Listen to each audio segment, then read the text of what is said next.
You may have intended to say something, but the way it came out had a really bad impact. How do you not just walk it back, but not get defensive in that conversation and think of it as a learning growth opportunity?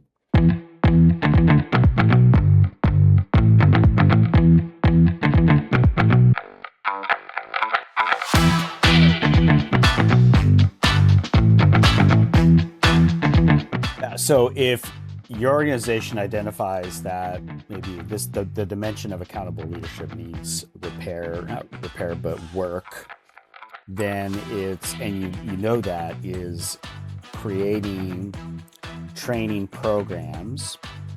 And training's only going to get you so far, right? So I acknowledge that. But one, defining what accountable leadership is and looks like, which is, leaders are asking for consistent feedback.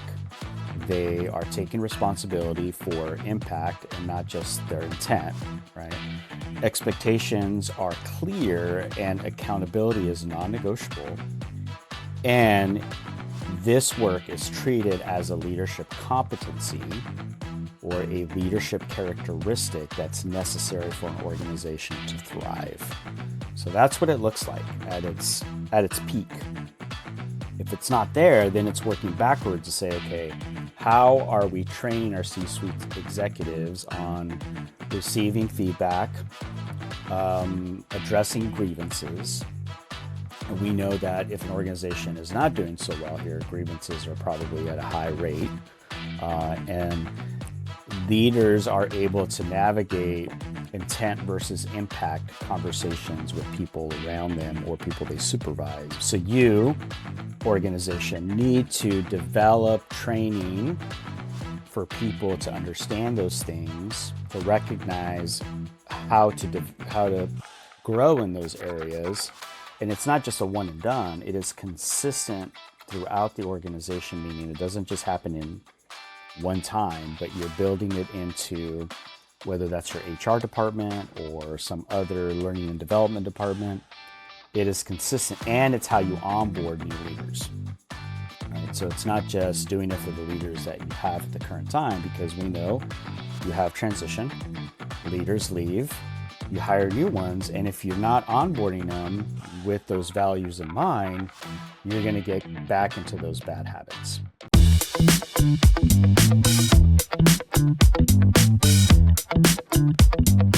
So you have to make sure that you are having conversations and evaluating what systems you have in place to make sure they are working for everyone. And if you recognize that they don't, then getting added and say, well, why is it that it doesn't?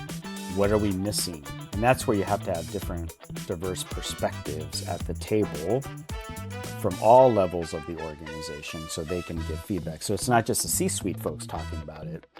It's the front line. If you're at a retail establishment, it's your frontline cashier or checker to also give feedback about how their experience and how they view how people are promoted, so that you can try to understand, recognizing that you may not be able to do everything that people want, but at least you're hearing people out and taking steps in that direction.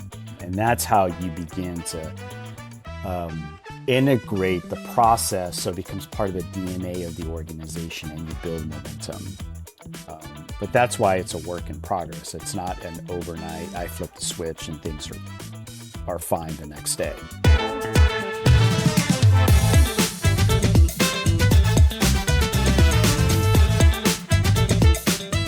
Thanks for watching this video on what it looks like to become a belonging-centered organization.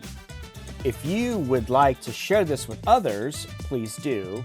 But also, if you want to download the Belonging-Centered Organization Framework, use the link in the description to receive a free download of the framework.